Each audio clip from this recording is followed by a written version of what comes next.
Wow! Yan po ang ginagawa ng Panginoon, hindi lang po rito sa Gapan, kundi sa bawat nasyon. At yun po yung pinag-usapan natin nung nakaraang linggo. Doon po sa nangyari sa Pentecost, may promise po ang Panginoon sa kanila sa Acts chapter 1 verse 8, "But you will receive power when the Holy Spirit has come upon you, and you will be my witnesses in Jerusalem, Judea, Samaria, and to the ends of the earth." So nangyayari na po ito ngayon. Palakpakan po natin ang Panginoon. At sa biyaya po niya, ay nakita po natin ang resulta ng mga tao na nakakilala sa Kanya at nakaranas ng biyaya at pag-ibig at kaligtasan po ng ating Panginoon. So ngayon naman pong maga, bago po natin pag-usapan, ito pong ating 2 linggo na series ay nais ko pong imbitahan po yung ating mga next generation leaders dito po sa harapan upang sila po ay ating maipanalangin. So, praise God for their lives.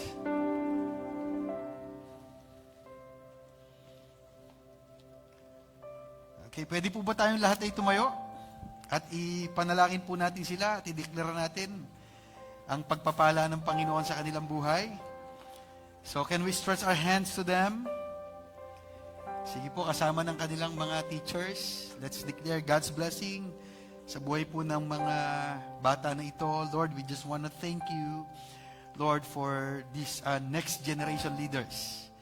Lord, that is our declaration sa buhay ng mga batang ito, na sa kanilang murang edad, isipan, ay inuhubog muna po sila, Panginoon, ayon sa iyong mga salita, Panginoon, na siyang magdadala sa kanila, Panginoon, sa tagumpay ng buhay na ito. Lord, you have said in your word that do not depart this book of the law from your mouth. Meditate it day and night so that you may be careful to do everything written on it. And your life will be prosperous and successful. Lord, salamat sapagkat sa buhay ng mga batang ito, Lord, as they hear your word and apply, Lord, lahat ng mga salita mo na natanim sa kanilang mga puso, ito'y magdadala sa kanila sa tagumpay ng buhay na ito at ganun din sa plano at purpose mo sa buhay nila, Panginoon. I speak blessings and we declare that your purpose and plans will prevail in their lives, O God. Panginoon, sa buhay ng mga batang ito, ay magtatayo kayo ng mga leader ng aming lipunan, Panginoon, na kung saan, Panginoon, ay patuloy na ikaw ang ipapakilala at maitataas sa kanilang buhay. Pagpalain niyo po sila. Ito po ay aming panalangin sa pangalan ni Jesus. Amen. And amen, and amen.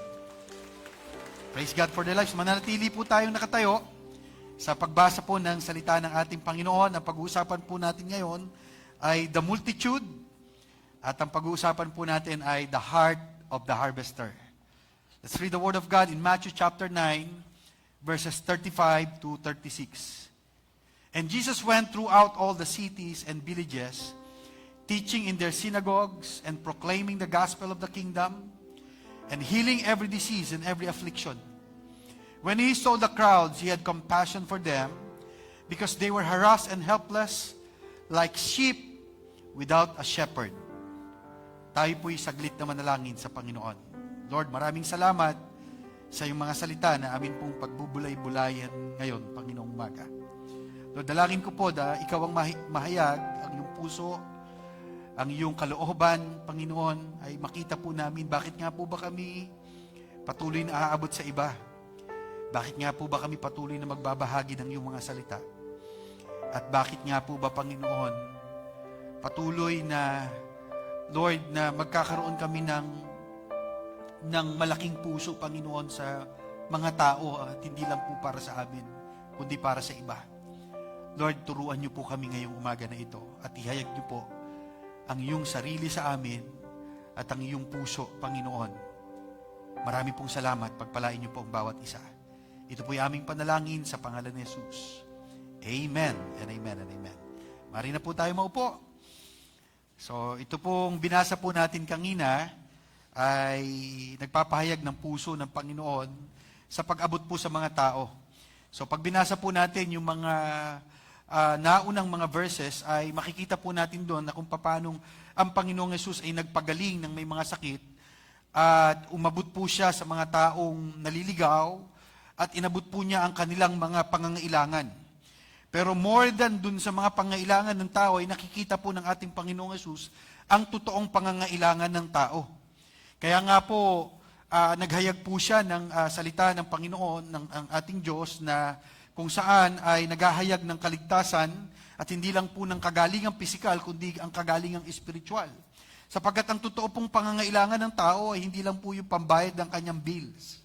Tama po ba yon? Ang totoong pangangailangan ng tao ay hindi lang yung mga pangangailangan sa buhay na ito, sapagkat alam po natin na ang kahantungan po ng tao, lahat po tayo, mayaman, mahirap, matanda, bata, o anumang kalagayan natin sa buhay, ay may isang hahantungan ng buhay ng tao at walang iba kundi ang kamatayan.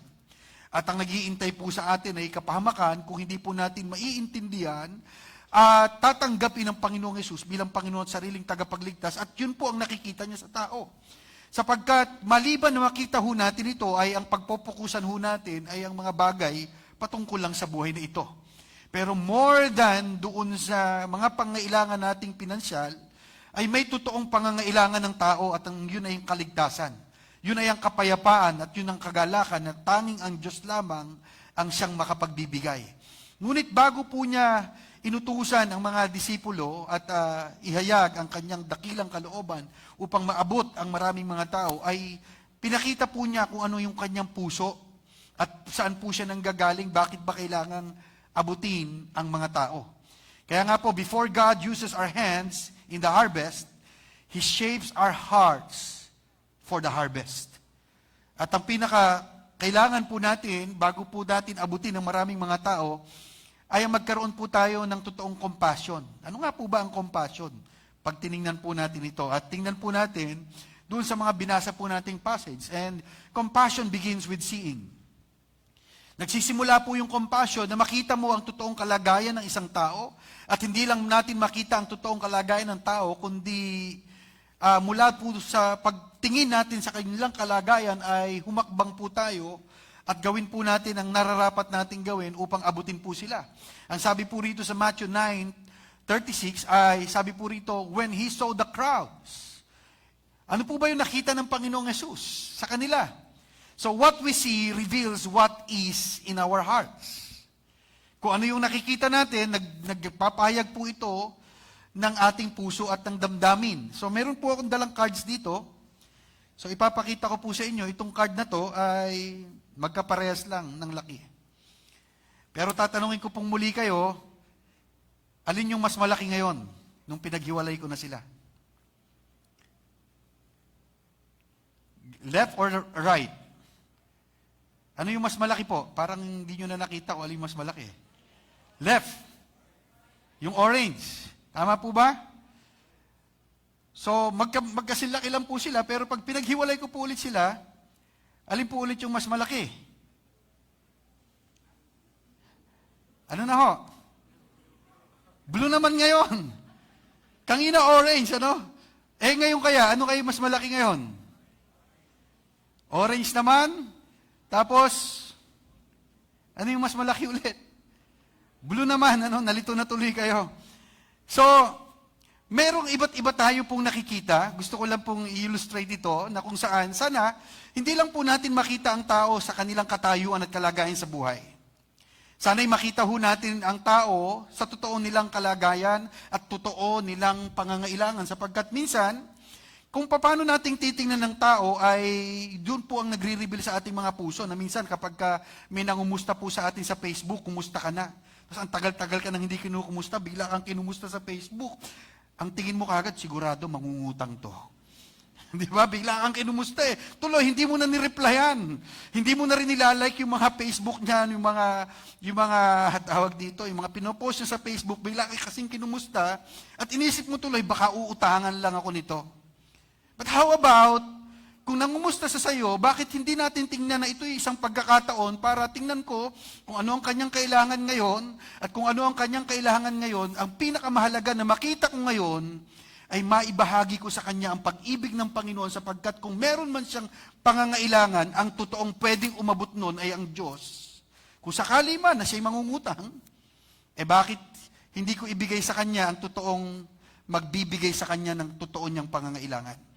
Na hindi ko lang makita na, mangungutang to, hindi ko nare-replyan. Or kaya naman, hindi ko napapansinin.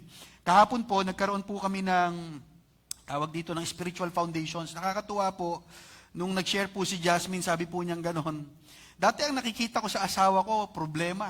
Sabi niyang ganon.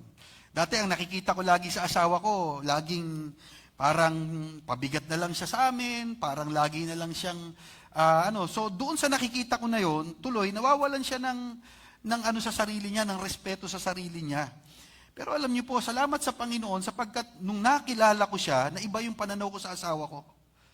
Doon ko naintindihan na meron palang planong maganda ang Panginoon sa amin, sa buhay ng asawa ko, at hindi ko dapat tinitingnan kung ano yung kanyang naging kamalian, kundi tinitingnan ko kung ano yung plano ng Panginoon sa kanyang buhay. At mula nung nakita ko yon, nabago po yung aming pagsasama, nabago po yung sitwasyon namin. So now, ang gusto ko pong tingnan natin ngayon, at gusto ko pong tanungin sa bawat isa sa atin ngayon, kapag nakikita mo yung mga anak mo, kapag nakikita mo yung asawa mo, ano yung nakikita mo sa kanila? Kapag nakikita mo yung mga tao sa paligid na meron na kinagagalawan po natin at kinabibilangan po natin, ano po yung nakikita natin? Because the greatest tragedy is not the people are lost. Not that people are lost, but that God's people often fail to notice. Alright? So minsan, ang totoong kalagayan po na dapat nating maintindihan, yung makita natin ang totoong kalagayan ng tao. Kasi pag nakita natin yung tao, mukhang wala naman siyang pangangailangan. Mukhang yaman naman. Tingnan mo nga yung katabi mo. Di ba? Ano ba yung nakikita mo sa kanya? Di ba? So ang ayos ng damit niya ngayon, ang ganda niya ngayon, di ba? Pero hindi mo alam kung ano yung totoo niyang pinagdadaanan. Hindi mo alam kung ano yung nangyayari sa kanyang isipan, sa kanyang puso, kung anong problema ang kanyang kinakaharap, kung ano talaga ang totoo niyang pangangailangan. Pero I hope and I pray na habang nakikita natin ang tao, higit sa lahat, yung mga hindi pa nakakilala sa Panginoon, nakikita natin na kailangan niya si Jesus. Nakikita natin na kailangan niya ng kagalakan, kapayapaan na mula sa Panginoong Jesus, na kailanman ay hindi kayang ibigay ng buhay na ito at ng mundo na ito.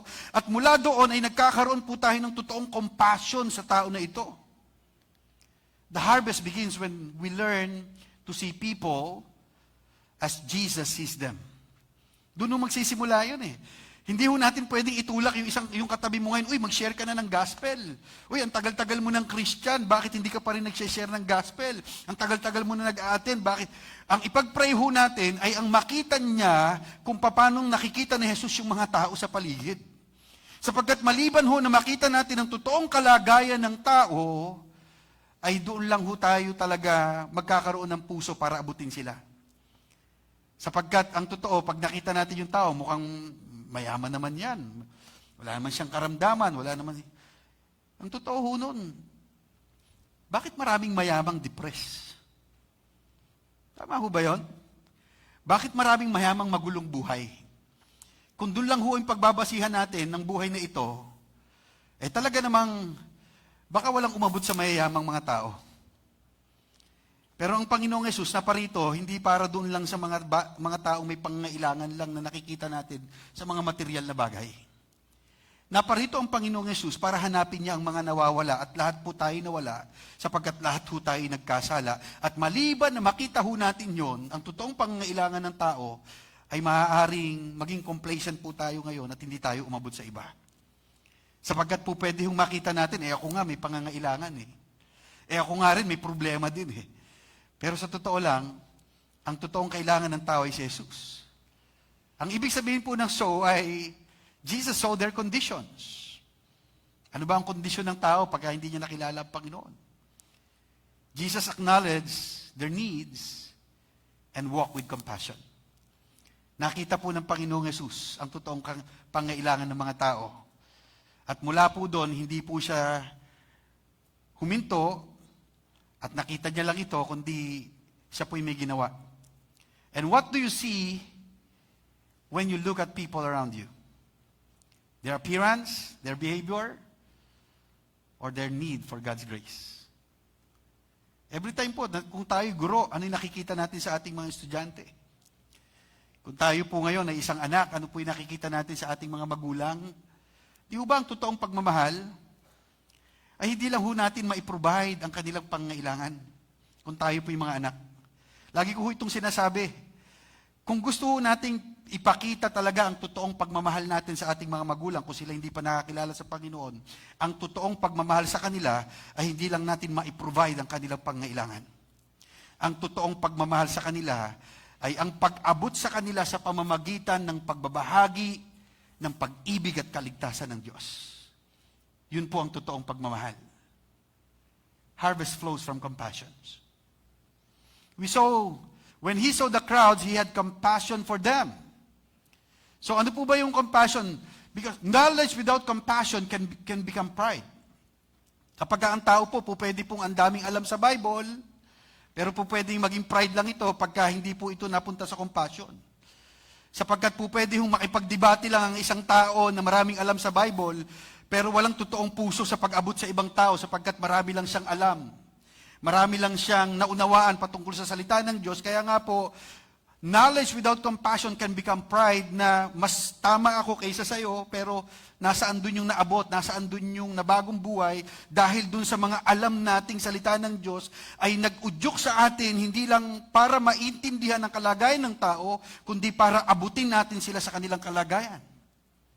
Service without compassion can become duty. Yun pong ating ginagawa rito, mapapagod ho tayo. Sa mga volunteers ho natin. Nakakapagod ho ito. Di ho ba, yung ginagawa natin linggo-linggo. At pagka ito po'y naging duty, eventually, mapapagod ho tayo rito at mawawala na tayo ng ganang gawin ito. Pero bakit ho natin ginagawa ito ng paulit-ulit? Bakit ho natin ito ginagawa ng may kagalakan, mayroong pagmamahal? Bakit ho tayo naglilingkod? Kung hindi po ito duty sa atin, alam niyo po, sa isang taong nakaintindi ng pagmamahal ng Diyos, bawat paglilingkod ay may kagalakang lubos. Amen. Bawat pong oras na ibinibigay ho natin dito para tayo mag-serve sa Panginoon, meron hong galak sa puso kasi alam natin at naiintindihan ho natin yung ginagawa natin. So, among you here, na-appreciate nyo ho yung mga volunteers natin. Wala ho silang bayad. Pero ginagawa ho nila ng buong puso ang kanilang ginagawa rito. How many here appreciate them? Amen. Diba? Salamat po sa mga kids church teachers natin. Alam niyo po, hindi po madali yun. Bakit po nila mas minamahal yung mga bata na kahit malilikot, kahit na, di ba, minsan ang hirap pigilin, andun ho sila, Nagtsatsaga ho sila doon, hindi ho natin nakikita, pero nandun ho sila with compassion. Sapagkat naiintindihan po nila na pagdating ng panahon, lahat ng ginagawa po nila na itinuturo sa mga batang ito, lahat ng sakripisyo nila para dito, isang araw magbubunga ang lahat ng ito. And we are declaring na sana isang araw yung magiging mayor ng Gapan ang galing sa Kids Church. Amen. Isang araw. Di ba, yung gagamitin ng Panginoon sa maraming mga kaparaanan pa ng galing sa Kids Church. Ministry without compassion can become performance.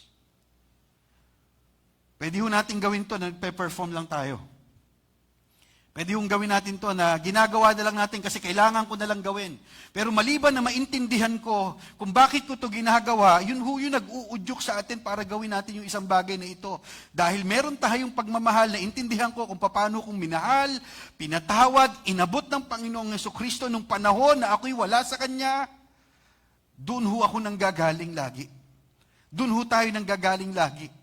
Mga kapatid, yung ating pag-attend ng church, alam niyo po, madali hong magpuri sa Panginoon pagka everything is going well Dalawang bagay ho yan. Kung may problema, lalapit ako kay Lord. Dalawang bagay ho yun. Kung maayos naman yung buhay, madaling magpuri kay Lord. Dalawang bagay. Pero paano naman tayo kung maayos na ang buhay natin? Alright? Paano naman tayo kung may problema naman tayo? So now, pag ang pinanggalingan po ng lahat ng ito ay kaunawaan ng ginawa sa akin ng Panginoon, dun ho ako ngayon nagkakaroon ng compassion to do it. At dahil may compassion ako, ginagawa ko ito ngayon sa iba, dahil ang pinanggagalingan ko ay ang ginawa sa akin ng Panginoong Jesucristo. Pray that God would break your heart for what breaks His. Yun po ay panalangin natin. Lord, alam ko yung mahalaga sa akin, mahalaga sa iyo Sanang this time, Lord, nung naintindihan ko to, yung mahalaga naman sa iyo, maging mahalaga rin sa akin. Yung tinitibok ng puso mo, tinitibok ng puso ko. Yung nagbe-break ng puso mo, nagbe-break din ng puso ko na every time na nakakakita ako, Panginoon, ng mga tao, I cannot help but to share the gospel to them. Lord, na hindi ko lang makita yung aking pangangailangan, hindi ko lang makita, Panginoon, na gusto kong ma-bless mo ako, hindi ko lang makita, Panginoon, yung mga bagay na gusto ko sa iyo, kundi makita ko rin, Panginoon, yung gusto mo sa akin, at nang sa ganun, ma-move yung puso ko para sa ibang tao, Lord. Every time po na, sino po rito, ay talagang favorite place ang Japan. Di ba? Maraming mga tao, favorite place ang Japan eh. Diba, pag nakita nyo yung Japan, bawat sulok, Instagrammable talaga yan. Lahat ng dyan sa Japan, napakaganda ho talaga. Pero, kumusta ho tayo pag nakikita natin yung mga tao kahit hindi sa Japan? Diba, busy-busy ho sila, daming pagdating nyo sa train station, talagang grabe. Hindi magkamayaw yung mga tao, sobrang napaka-busy ho nila sa lahat ng ginagawa nila. Pero alam nyo po, every time na makikita ko sila, nagkakaroon ho talaga ako ng naiiwanan yung puso ko sa Japan, hindi ho dahil maganda yung Japan. Kundi naiintindihan ko, alam niyo po ba, na one of the loneliest country ay Japan. Isa sa pinakamalungkot na bansa ay Japan. Pero pag nakita niyo yung tao, parang wala namang problema, ang yaman naman ho nila, ang ganda ng trabaho nila, ang ayos ng lugar nila, pero ang dami ho nagpapakamatay. Actually, mayroon hong bundok dyan, at yung bundok ho na yon, lahat ng gustong magpakamatay, pumupunta ho sa bundok na yon. At alam niyo po, sana makita ho natin, kumusta kaya yung office mate ko, kumusta kaya yung classmate ko? Ano kaya pinagdadaanan niya ngayon? Ano kaya yung kalagayan niya sa buhay niya ngayon? Alam niyo po, na-meet ko po doon si Eboy sa Japan. At nung na-meet ko siya, ito pong sa left side po rito, that time, hindi na ho siya nag-church. Na-busy na ho rin ho siya. Pero matagal ho siyang Christian. Pero nung na-meet ko ho siya that time, wala na ho siyang church na ina-attendan. Palagay ko, napagod na rin siya sa buhay. Ang dami niya hong mga pinagdaanan. At matagal ho siyang hindi nag-church nung na-meet ko ho siya. Na-busy na ho siya sa trabaho, kagaya ho ng marami, na ang totoo niyan, yun ho ang sinasabi ko. Kapag hindi ho natin nakita ang Diyos sa buhay ho natin, ay mapopokus ho tayo sa pagtatrabaho, paano kong kikita ng pera, paano kong maipoprovide pangailangan ko, paano ko to magagawa, paano ko to maipupundar, paano ko to mabibili, na hindi ho natin namamalaya, nakakapagod ho yung buhay pala na ganun. Na parang naghahabol ka sa hangin, na pag natagpuan mo na, parang hindi mo ulit siya nakuha kasi parang hindi ulit sapat sa'yo. Yan ho yung buhay na walang Diyos eh. Pero alam niyo po, nung na-meet ko siya, I thank God, nag-usap po kami dalawa, heart to heart. Sabi ko, boy, alam ko, may dahilan ko bakit ka narito sa Japan.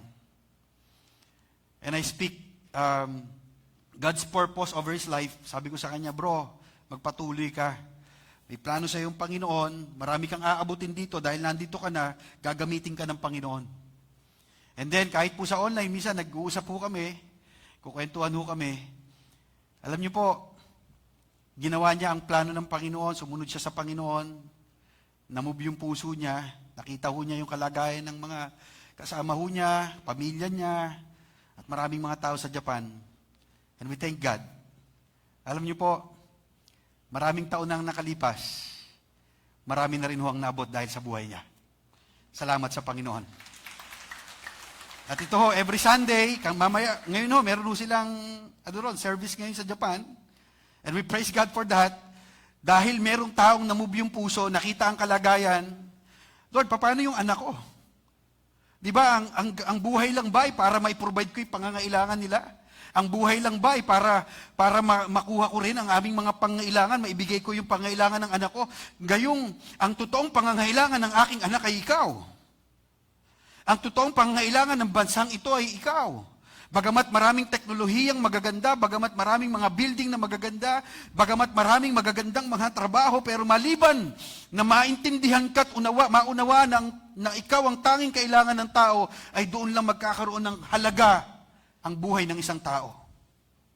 Maliban na maintindihan ng mga tao na kailangan kanila sa kanilang buhay, walang totoong magkakaroon ng kapahingahan sa buhay na ito.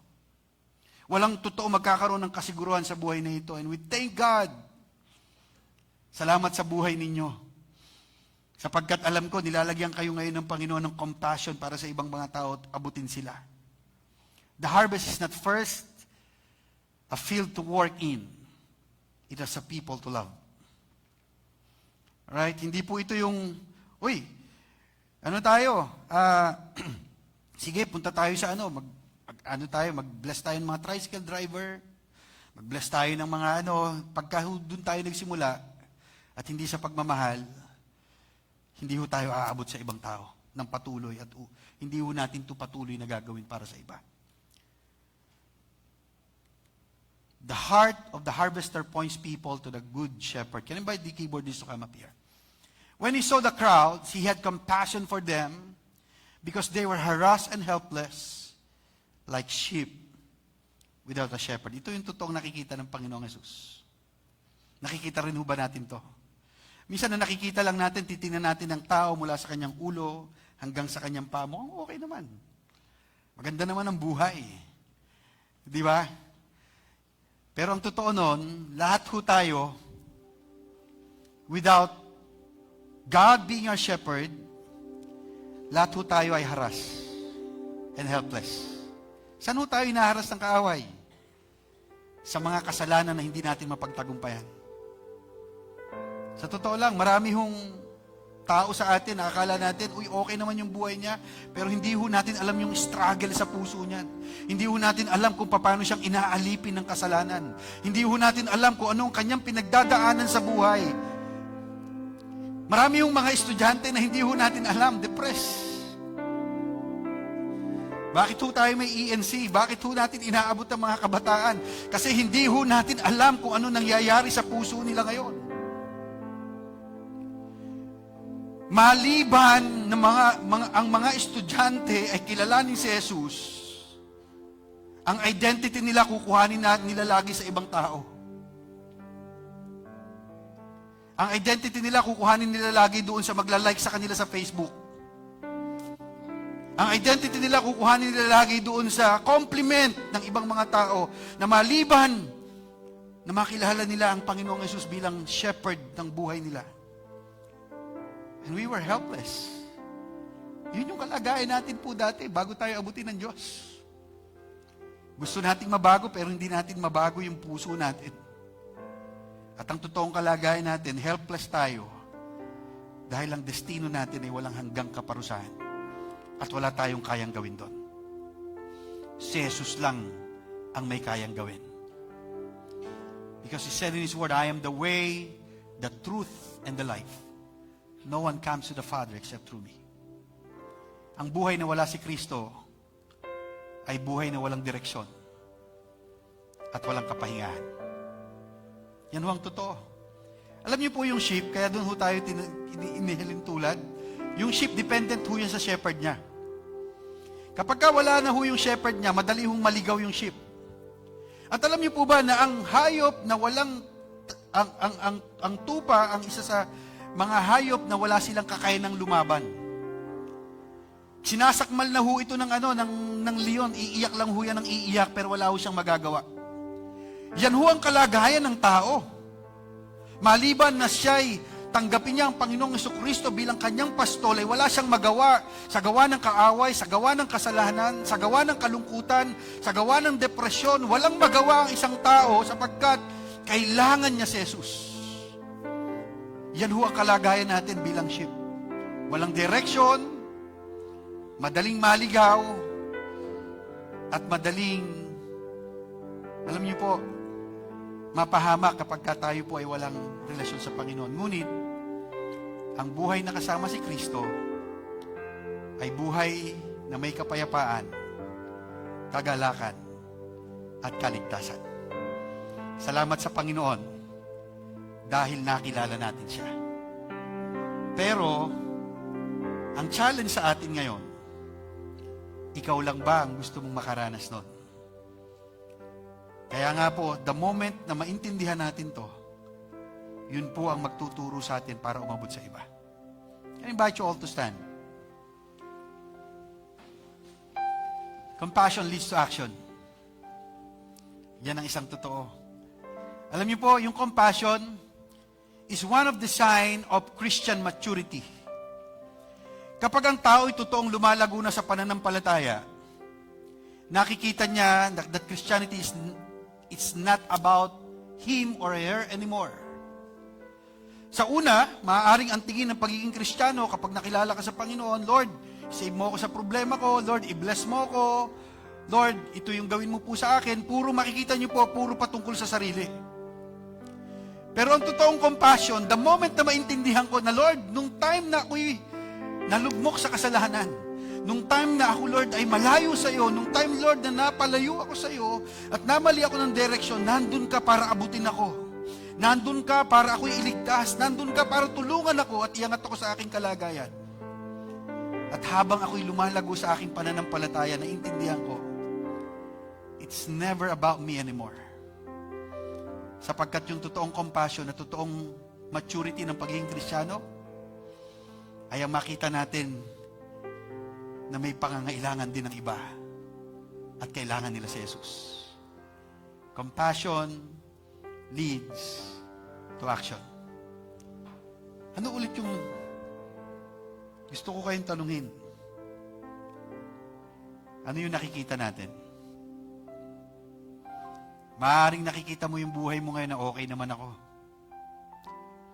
Nakikita mo na maayos naman ako. Or yung ibang tao naman na kasalamuha mo, okay naman yung buhay nila. Pero bakit hindi natin tingnan sa different perspective?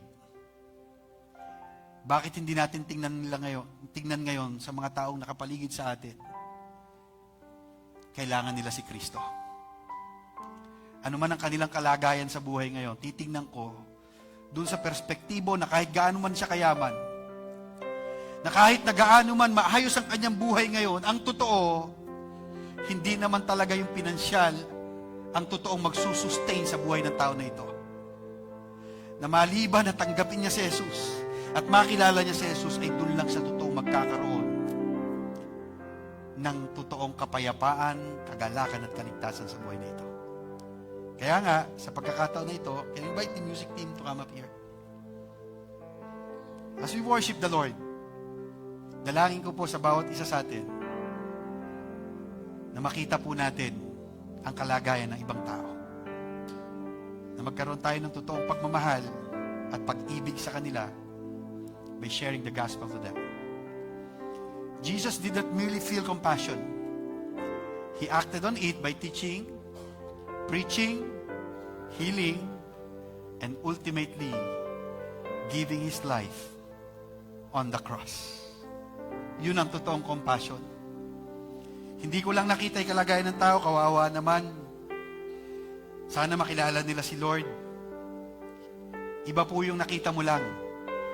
Pero iba yung sinabi mo kay Lord. Lord, here I am. Use me. Dahil nakita ko yung kalagayan nila, Lord, I am not ashamed of the gospel. Lord, mapahiya na kung mapapahiya. Lord, imak na nila ako kung imamak nila ako. Lord, alam ko po, Panginoon, as I share the gospel, as I obey, Lord, you will be with me. As you have said in your word, that I will be with you till the end of the age. And you will receive power when the Holy Spirit has come upon you.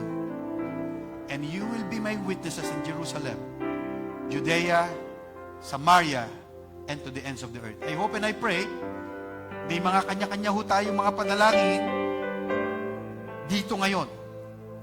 Pero sana wag ho natin kalimutang ipanalangin, Lord, lagyan niyo po ako ng compassion sa ibang tao.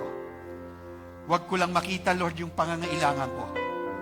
Ang makita ko, Lord, na lalo't higit, ang pangangailangan ng ka-office mate ko, ang pangangailangan ng pamilya ko, ang pangangailangan ng mga kalaro ko, Lord, sa sports na meron ako. Lord, hindi ko lang makita na nag-e-enjoy kami rito. Makita ko, Lord, kailangan ka nila bilang Panginoon at sarili nilang tagapagligtas. At mula doon, mamubang puso natin na i-share ang gospel sa kanila. Let's sing this song at nawa, ito'y patuloy na maghayag sa atin ng puso ng ating Panginoon. Can we praise God this morning?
God.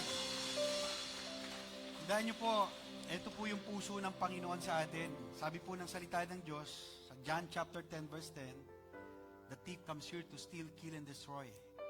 Alam niyo po, maraming sinira ang kaaway sa buhay ng tao.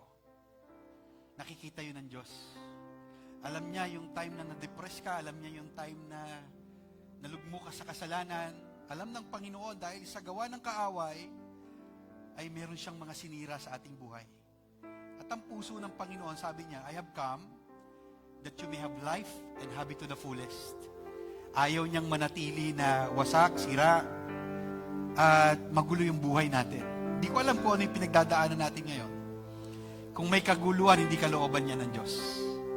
Sapagkat ang kalooban ng Diyos at ang kanyang puso ay magkaroon ka ng totoong kapayapaan mula sa Kanya. Kung meron man tayong nawasak, nasira, ang kalooban ng Panginoon gusto niyang i-restore ang lahat ng nawasak at nasira sa atin. Yun ho yung puso ng Panginoon. Kaya nga ho, nagkakaroon siya ng compassion sa tao sapagkat naiintindihan niya at nakikita niya beyond doon sa nakikita lang ng mata. Tayo kasi, pag tumingin tayo sa tao, tinitingnan lang natin yung kanyang katayuan, yung kanyang estado. Kapag ka meron siyang,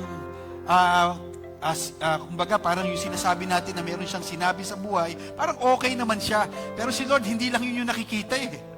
Ang nakikita ng Panginoon, hindi lang yung material na bagay na yan ang kailangan ng tao na ito.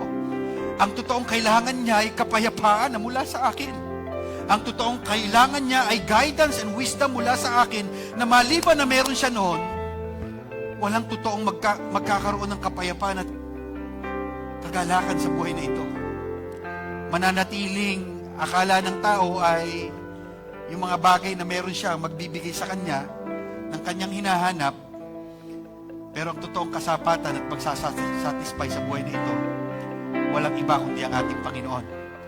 Kaya nga po, ang puso ni Jesus, huwag tayong manatili ron. Ang gusto niya, maraming tao ang makaranas ng kaligtasan, kagalakan, at kapayapaang mula sa Kanya. At ang tumanggap sa Kanya, makapagsasabi, Lord, salamat, kasi Ikaw ang totoong kailangan namin, Panginoon.